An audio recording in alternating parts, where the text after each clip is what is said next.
Second semester और विज्ञान विषय है।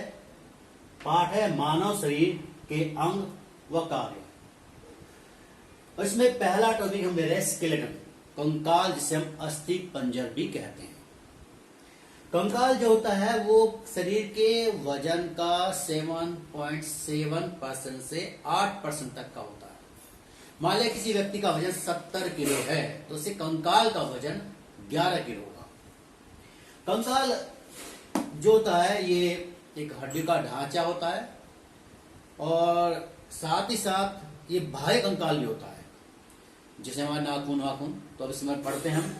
सबसे पहले कंकाल के काम क्या है। कंकाल शरीर की आकृति को निश्चित करता है, एक फिक्स आकृति देता है। जैसे मानव देखो या कुत्ता बिल्ली, तो उनके एक हड्डी कंकाल होता है जो शरीर की बनावट को यानी उसकी आकृति को निश्चित कर देता है। जो आंतरिक अंग है उनकी सुरक्षा करता है, उनके चारों ओर कवर बनाता है। जैसे आप जानते हैं हार्ट, स्टोमच, लीवर, उसके बाद हमारा अस्थि पंजर होता है।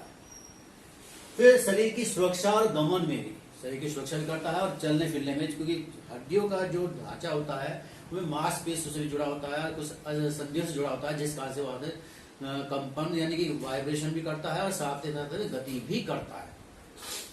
कंकाल के प्रकार, कंकाल दो प्रकार का है, तो बाह्य कंकाल, एक अंत कंकाल। अब बाह्य कंकाल होता है जैसे हमारे शरीर के नाखून हो गया, बाल हो गया और गाय भैंस में खुर हो गए, पक्षियों में चोंच हो गई, ये सारे के सारे, और सिंग हो गई, ये सारे के सारे जो होते हैं ये बाह्य कंकाल होते हैं और ये बने होते हैं केराटिन नामक प्रोटीन से। ये वाटर में इनसॉल्युबल होते हैं। अब आता है इसका निर्माण एक्टोडर्म, जो भ्रूण की लेयर होती है उसमें जो एक्टोडर्म लेयर है उससे ही कंकाल का निर्माण होता है। कौन से वाले का? बाह्य का।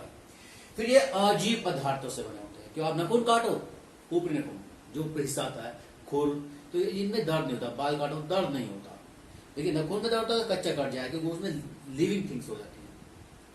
अंत कंकाल, ये शरीर के अंदर पाए जाने वाला कंकाल है, जैसे कार्टिलेज होती है और अस्थियों का पूरा पंजर होता है इसमें, और मुख्य रूप से कशेरुक प्राणियों में पाया जाता है। इसका निर्माण मेसोडर्म से होता है, जो भ्रूण की लेयर होती है मेसोडर्म उससे होता है, और ये सजीव ऊतकों से बना होता है, जबकि बाह्य कंकाल जो होता है वो निर्जीव से बना होता है, ये सजीव से बना होता है। यहाँ पे दोनों में अंतर साथ के साथ आपके सामने हो गए। अब हम पढ़ते हैं मानव कंकाल। कंकाल, कंकाल का चित्र आपके सामने है। इसे हमने दो पार्ट में डिवाइड किया है। सबसे पहला पार्ट है जिसके अंदर हमारी खोपड़ी आएगी, पसली आएगी और ये कशेरुकी दंड यानी रीढ़ की हड्डी, ये भाग हमारा एक होगा। फिर दूसरा भाग हमारा होगा ये भुजा का, और तीसरा हमारा होगा पैरों के हिसाब का, यानी पैर का जो पार्ट्स होते हैं। अब आता है सबसे पहले पार्ट लेते हैं इसमें अक्षय कंकाल। अक्षय कंकाल में कौन कौन से पार्ट आएंगे? खोपड़ी, हाईऑइड्स, कशेरुकी दंड, अस्थि और पसलियां। जो खोपड़ी है उसके अंदर 28 हड्डियां होती हैं और हाईऑइड्स के अंदर 1 होती है, कशेरुकी दंड 26 होती है और अस्थि में 1 होती है, और पसलियां होती है हमारी 24, 12 के सीधे। अब जो हाईऑइड्स होता है ये जो एक यू आकार की होती है और यहाँ गले के नीचे पाई जाती है, जो जीभ को सपोर्ट करती है। ये किसी से जुड़ी नहीं होती, ये किसी दूसरी हड्डी से जुड़ी नहीं होती।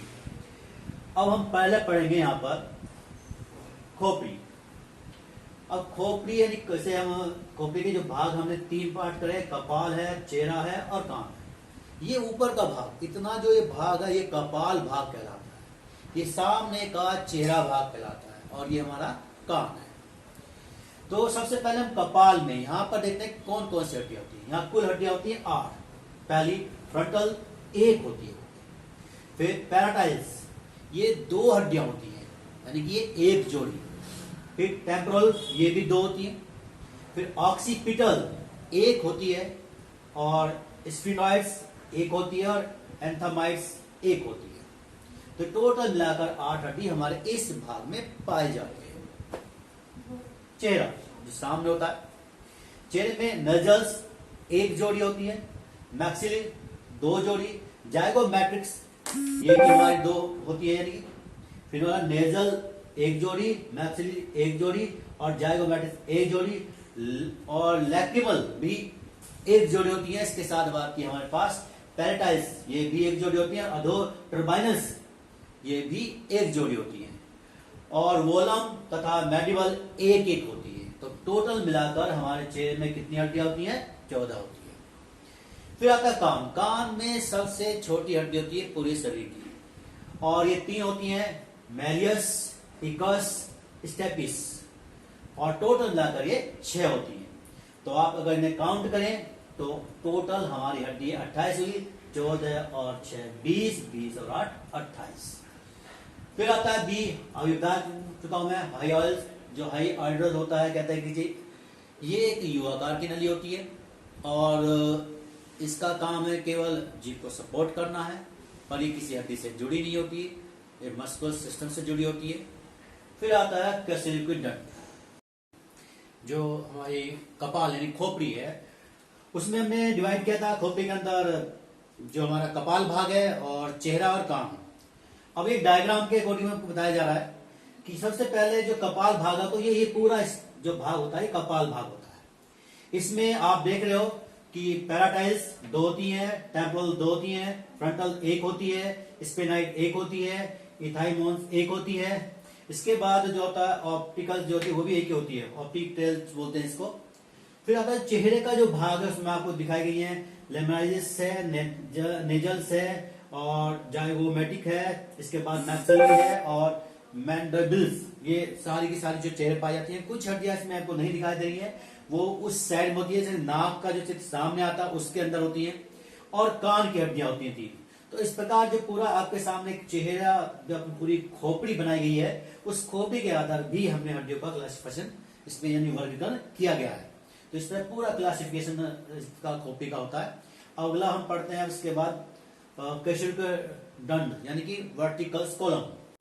कैसेलिकुइड डंड ये हमसे रीढ़ की हड्डी कहते हैं, और इसमें बहुत सारे जो वर्टिकल्स कॉलम्स होते हैं, उन्हें हमने जो कैसेलिकुइड डंड है उन्हें कई भागों में बांटा गया है। जैसे पहला ग्रीवा भाग, इसमें संख्या 7 होती है, और ये सबसे ऊपर वाला भाग होता है। यहाँ से जो हमारे जो कपाल यानी खोपड़ी को कनेक्ट करता है, जोड़ता है। फिर दूसरा वृक्ष भाग, ये हमारा जो पसलियां जहां होती हैं उन पसलियों के पास होता है, और इसमें 12 संख्या में से 10 जो होते हैं वो पसलियों को जोड़ने के लिए भाग बनाते हैं, और जो बचे 2 वो पसलियों से नहीं जुड़ते। लंबर, इसकी संख्या 5 होती है, और ये जो होते हैं जो लंबर जो होते हैं ये कैसेलिकुइड डंड के अन्य सभी कैसेलिकुइड में अधिक बड़े और मजबूत होते हैं, और इसे बड़ी बड़ी पेशियां जो है जुड़ी होती हैं। फिर आता है स्कैम्प्स। स्कैम्प जो होता है ये बच्चों में संख्या 5 होती है, लेकिन बाद में जुड़ जाता है, जुड़कर इसकी संख्या 1 रह जाती है। फिर आता है लास्ट में अनुत्रिक, इसे अनुत्रिक बोल देते हैं। ये 4 होते हैं जो हम जानते हैं हमारे पुच्छ कैसेलिका नहीं होती। तो जो पुच्छ कैसेलिका की जो हड्डी होती है वो निकली होती है, और धीरे धीरे वो लुप्त हो जाती है और एक अवशेष के रूप में रह जाती है। तो उसकी संख्या बच्चों में ज्यादा होती है, लेकिन अडल्ट में आती यानी जैसे बच्चा बड़ा होता है उसमें 1 रह जाती है। तो इस आधार पर हम कह सकते हैं कैसेलिकुइड डंड के अंदर बच्चों में इनकी संख्या होती है 33 और अडल्ट में रह जाती है 26। इसके बाद आता है अरोस्टिक यानी स्ट्रेनियम जो होता है उसकी संख्या 1 होती है। फिर इसके बाद पसलियां। बी पार्ट यह आता है स्टर्न। इसके 3 भाग होते हैं। ये पाया कहां जाता है बॉडी के अंदर, अगर आप धीरे से हाथ लाएं यहां बीच में, तो यहां आप देखो ठोस सा भाग होता है, बोन्स होती है, और यहां पे खत्म होती है। तो यानी जहां पसलियां आगे की ओर जिससे जुड़ती हैं उस भाग को हम क्या कहते हैं? स्टर्न कहते हैं। अब इसके 3 भाग होते हैं। मैनुबियम, इससे पहली और दूसरी पसली जुड़ी होती है, ये पहली और दूसरी जुड़ी होती है इससे। फिर आता है मिसोटर्न। इसमें क्या होता है जो अगली 2 से लेकर 10 तक पसली इससे जुड़ी होती है, यहां इससे जुड़ी होती है। फिर आता है तीसरा जियोफाइट्स। इसमें एक छिद्र होता है और ये किसी भी पसली से नहीं जुड़ता। अब आता है पसलियां। पसलियां जो होती हैं वो 24 संख्या होती है उनकी, 12 किस्म में, यानी 12 इस साइड होंगे, 12 इस साइड होंगे। तो जो पहली हमारी 1 से लेकर 7 तक पसलियां होती हैं उन्हें हम कहते हैं ट्रू रिब्स, यानी कि वे पसलियां जो होती हैं उनका ऊपरी सिरा जो जुड़ा होता है, यानी यहाँ का जो सिरा जुड़ा होता है वो स्टर्न से जुड़ा होता है, और पीछे जो होता है रीढ़ की हड्डी से, वृक्ष के शिरुका से जुड़ा होता है। जो अगली आती हैं 5, वो फॉल्स कहलाती हैं, क्योंकि इनका एक ही सिरा जुड़ा होता है, दूसरा नहीं जुड़ा होता है।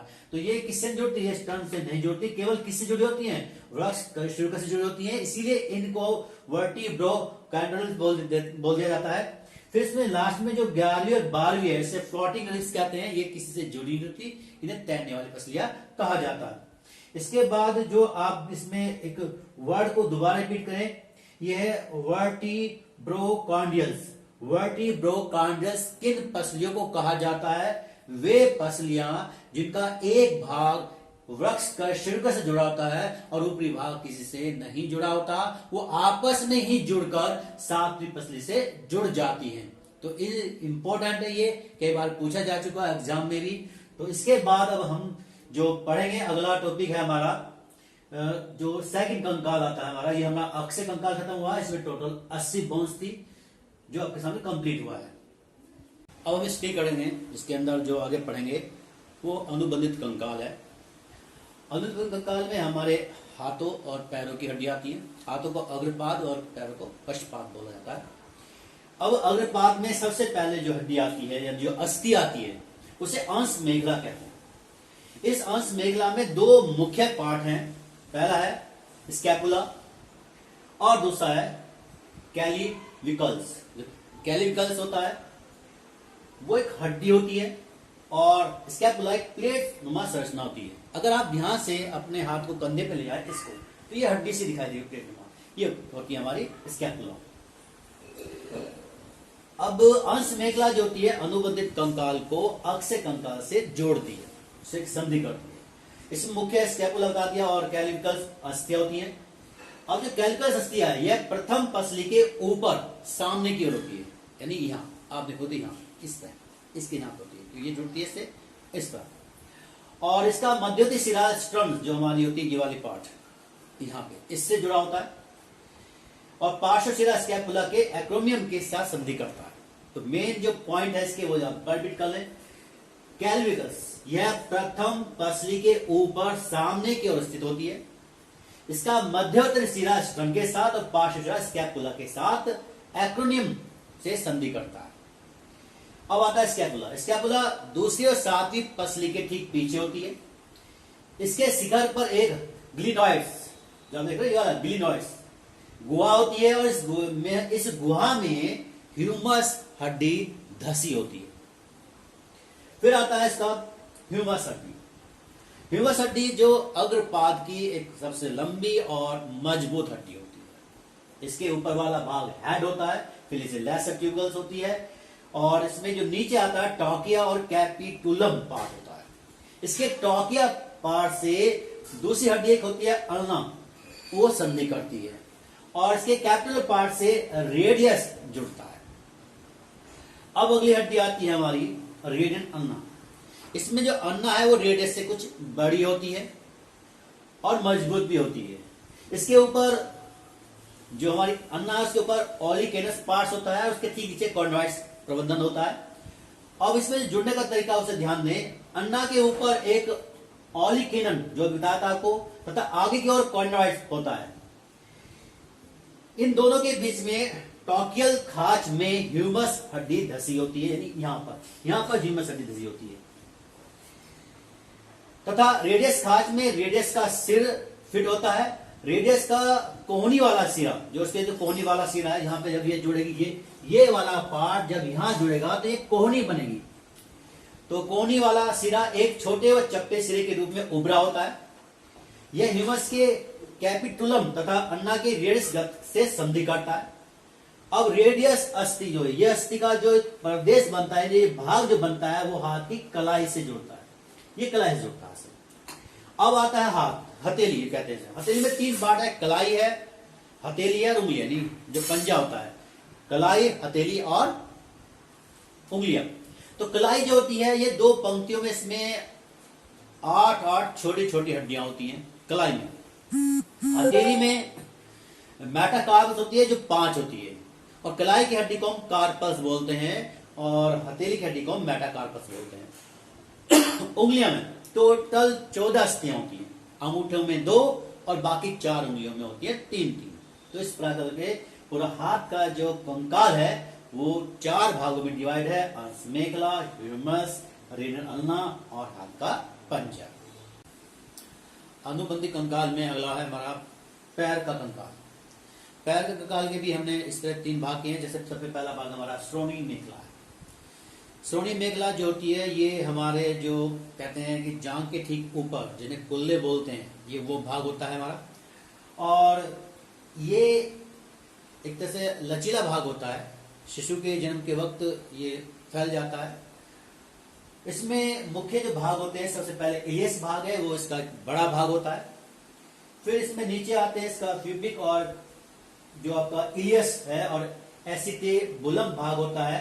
फिर इसका होता है ऑब्ट्यूरेटम पार्ट होता है। तो सबसे पहले हम एसिटेबुलम पार्ट पढ़ते हैं। ये क्या होता है? ये एसिटेबुलम पार्ट आपको ये दोनों साइड में डार्क दिखाई दे रहे हैं। ये क्या होता है कि इनके अंदर जो हमारी पैर की हड्डी है फ्यूमर्स, वो धसी होती है। उसका जो सिर है वो इसमें यहाँ धसा होता है दोनों साइड में। फिर इसके अंदर जो हमारे पास ये आपका प्यूबिक और इलिशन जो पार्ट है, वो जब आपस में जुड़ते हैं तो जुड़ने से उनके यहाँ पे छिद्र बन जाते हैं और इन छिद्र को ऑक्टूरेटम यानी कि ऑक्टूरेटम फोरामन पार्ट कहते हैं। और ये जो होते हैं अनेक प्रकार की पेशियों से जुड़े होते हैं। श्रोणी मेखला का मेन काम ये है कि ये पैर को सपोर्ट करती है, साथ साथ शरीर के पूरे वजन को वहन करती है। इसके बाद आता है हमारे पास पैर की संरचना। अब पैर की संरचना में हमारे पास 2 प्रकार की हड्डियां हैं। पहली फ्यूमर्स है और दूसरी है टिबिया फिबुला। फ्यूमर्स का जो हेड भाग है होता है श्रोणी मेखला के एसिटेबुलम पार्ट से धसा होता है और इसमें फिर निक पार्ट आता है और ये स्ट्रॉन्ग हड्डी होती है। फिर दूसरी आती है हमारी टिबिया और फिबुला। टिबिया फिबुला का जो ऊपर वाला पार्ट है जिसे हम इंटरकैडियल पार्ट कहते हैं, और ये पार्ट जो होता है ये जो ह्यूमरस हड्डी है उसके लेटरल पार्ट से जुड़ जाता है। और जो हमारी टिबिया और फिबुला हड्डी है उसमें 2 हड्डी होती है। जो हमारी फिबुला है वो छोटी पतली होती है और टिबिया जो मोटी होती है। अब इसके लास्ट वाले भाग से जिसका लेटरल होता है भाग मेलियस, उस भाग से जो होती है पैर का तलवा जुड़ता है। पैर के तलवे में बहुत सारी हड्डियां होती हैं जो आपस में जुड़ी होती हैं। फिर इसमें साथ में उंगली निकलती है, पैरों की उंगली की हड्डी निकलती है, इसे हम मेटाकार्पस बोल देते हैं और फाइलोस लेगिस बोल देते हैं। ये छोटी छोटी उंगलियां की हड्डियां निकलती हैं जो हमारे पूरे तलवे का निर्माण करती है। तो पैर की संरचना के अंदर हमारे पास श्रोणी मेखला हो गई, ह्यूमरस हड्डी होगी और टिबिया फिबुला हो गया और तलवा हो गया। और हाथ की हड्डी के निर्माण के लिए जो पूरा संरचना जो बनती है उसके अंदर अंश मेखला हो गई है, ह्यूमरस हो गई है, रेडियस अल्ला हो गई है और हथेली हो गई है। तो इस प्रकार ये हमारा अनुबंधी कंकाल इसमें समाप्त होता है। अगले इसमें हम इसमें पढ़ेंगे संधि।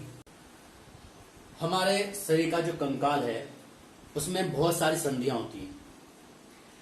अगर ये संधि ना हो तो हम अपने शरीर को हिला डुला नहीं सकते और एक लकड़ी के समान हम स्टेबल हो जाएंगे, एक स्टैचू बन जाएंगे। तो संधि पूरे कंकाल को आपस में जोड़ती है और उसे इस लायक बनाती है कि हम उसे हिला डुला सकें। संधि 3 प्रकार की होती है। पहली हमारे पास है चल संधि। अब संधि से पहले संधि के बारे में पढ़ते हैं कि इसके अंदर जो हड्डियां हैं वो जुड़ती हैं तो उसके साथ क्या क्या और मटेरियल्स होता है इसमें। तो सबसे पहले जो हड्डियां संधि कर रही हैं उनके ऊपर एक कैप नुमा, एक टोपी नुमा संधि उपास्थि होती है। एक गद्देदार फाइबर टाइप से होती है, फाइबर टाइप से होती है संधि उपास्थि। अब आता है संधि स्थान पर कुछ इसमें लिगामेंट्स होते हैं जो स्ट्रॉन्ग होते हैं और वे एक संपुट का निर्माण करते हैं। उस संपुट का नाम दिया गया है साइनोवियल संपुट। जो साइनोवियल संपुट है उसमें एक साइनो मेम्ब्रेन होती है। अब ये जो मेम्ब्रेन है उसके अंदर एक होती है साइनोवियल कैविटी। उस कैविटी में एक लिक्विड भरा होता है, उसे हम साइनोवियल लिक्विड कहते हैं। और ये जब इस तरह हम घुमा रहे हैं जैसे हड्डी को, तो वो लिक्विड कार्य आपस में नहीं टकराती और घर्षण नहीं होता। अब आता है जो साइनस संपुट की दीवार के दोनों अस्थियों के परिऑक्सिटियम से जुड़ी होती है, यानी जो दीवार होती है वो परिऑक्सिटियम से जुड़ी होती है। और संपुट के अब ये बता चुके हैं कि इसके भीतरी सतह पर साइनोवियल तला होती है और साइनोवियल में कैविटी होती है, उसमें लिक्विड होता है। अब आता है इसमें कि संधि जो होती है 3 प्रकार की। पहले चल संधि। चल संधि में आप ध्यान से देखेंगे, पहले आ रही है बॉल एंड सॉकर संधि। जो बॉल सॉकर संधि होती है ये हमारे जो हाथों की हड्डियां हैं और पैर की हड्डियां, यानी हमारी जो कहते हैं उसे अंश मेखला, अंश मेखला जो ह्यूमस के साथ जुड़ती है, और ह्यूमस जो है हमारी जुड़ती है किससे, रेनल के साथ, वहां ये संधि होती है। ऐसी हमारी श्रोणी मेखला के अंदर होती है, श्रोणी पस्ती होती है, वो जब जांग के बीच जुड़ती है तो वहां भी संधि होती है। फिर आती है कब्जा संधि। ये कब्जा संधि जो होती है ये कोहनी, घुटने, उंगलियां, यानी कोहनी पर जहां पर ह्यूमस जुड़ती है किससे, रेनल से, और पैर में जहां पर फीमर जुड़ती है किससे, टिबिया और फिबिया से, वहां पर संधि कौन सी होती है, कब्जा संधि होती है। और साथ में जब ये कलाई से जुड़ती है तो वहां भी कब्जा संधि होती है। आती है खूंटीदार संधि। अब खूंटीदार संधि जो होती है ये कशेरु को जो हमारी होती है, रीढ़ की हड्डी होती है, वहां पाई जाती है। फिर आती है फिसलने वाली हड्डी। जो फिसलने वाली हड्डी जो होती है ये हमारी मिलती है रेडियल्ला और कलाई, और जो पैर की जो होती है फीबिया और टिबिया, उसमें जब पैर के तल जुड़ती है तो ये संधि वहां पर मिलती है। अब आती है सैंडल संधि। सैंडल संधि हमारी जो हाथ कलाइयों में जो हड्डियां होती है उनके बीच आती है, जिससे हम उंगली को आगे से मूवमेंट कर सकते हैं, इस तरह ये होती है। तो इसके बाद हम अब पढ़ते हैं अचल संधि। अचल संधि, जैसे नाम से पता चला अचल, यानी इसमें कोई मूवमेंट नहीं होता। अचल संधि के अंदर जो मुख्य बात यह है कि ये हड्डियां बहुत पास पास होती है और इनके बीच उपास्थि जो है वो नहीं होती, जिस कारण से ये मूवमेंट नहीं कर सकती है। और ये मुख्य रूप से मिलती क्या है, जैसे हमारे सिर कपाल के अंदर जो हड्डियां होती हैं वो अचल होती है, और हमारे दांत जो जबड़े से जुड़ा होता है वो भी अचल, दांत जो जुड़ा हुआ है उसको उसे अचल कहा गया। जबड़ा तो हमारा चल है, क्योंकि हमसे चल रहे तो जॉइंट है वो चल रहा लगातार। फिर आता है दूसरा अपूर्ण या अल्प संधि। इस संधि में दो चीज नहीं होती, एक तो हमारा साइनोवियल संपुट नहीं होता, और इसमें उपास्थि की बहुत पतली परत होती है, जिस कारण से हल्का सा मूवमेंट इसके अंदर होता है। जैसे कान की हड्डी होती है उनमें होता है, और कुछ कशेर हड्डियों में मिलता है। तो इस प्रकार संधि जो 3 थी, चल, अचल और अल्पचल, ये सभी की सभी हड्डियों को आपस में जोड़कर एक कंकाल का निर्माण करती हैं। और इस प्रकार हमारा जो कंकाल है वो टॉपिक समाप्त होता है। धन्यवाद।